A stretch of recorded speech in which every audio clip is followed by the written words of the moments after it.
Unit 5, Money Markets, Lecture 3, Money Market Instruments, Part A. We're now going to look at how money market instruments are valued in the secondary market.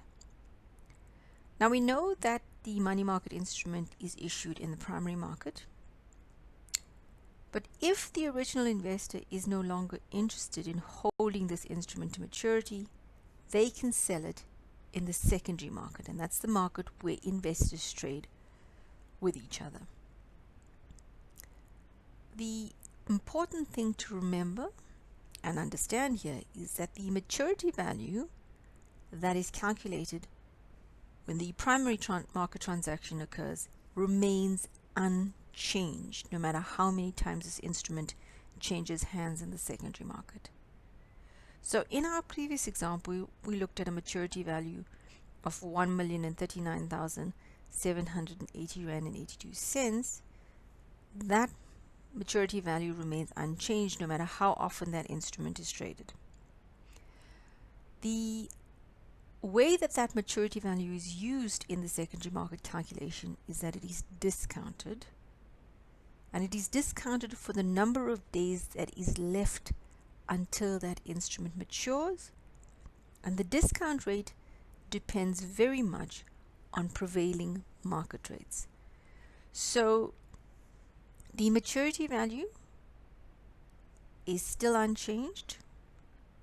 The coupon and the yield, the coupon rate is unchanged. The yield depends on the prevailing market rates, and then you have the number of days from issue to maturity and the number of days from settlement to maturity. Now you'll look at those two formulae that you are given above, and you'll understand why those inputs are given as they are. And you can choose either one of them. They will give you the same answer. We will continue with the example that we started with. Remember that we calculated a maturity value of 1,039,780 Rand and 82 cents. This instrument is now being sold in the secondary market on the 29th of June 2008.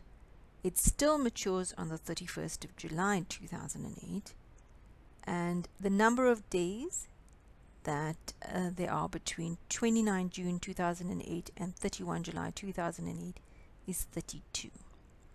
The yield, based on prevailing market rates, is 12%. We're going to calculate the sale proceeds, so what the seller will receive in the secondary market. Now it's important to understand, as I said before, that the maturity value remains unchanged at 1,039,780 Rand and 82 cents. The yield is still 12%. However, now we only have 32 out of the 365 days left. So we end up with a sale price of 1,028,955 Rand and 64 cents.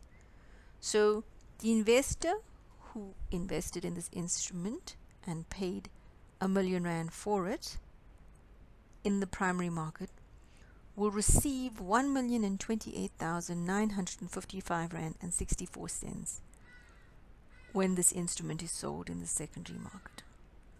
We use our financial calculator. Again, we set n equal to 1.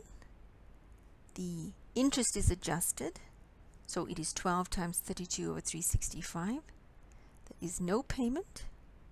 The future value is the maturity value of 1,039,780 Rand and 82 cents, giving us a price or present value of 1,028,955 Rand and 64 cents.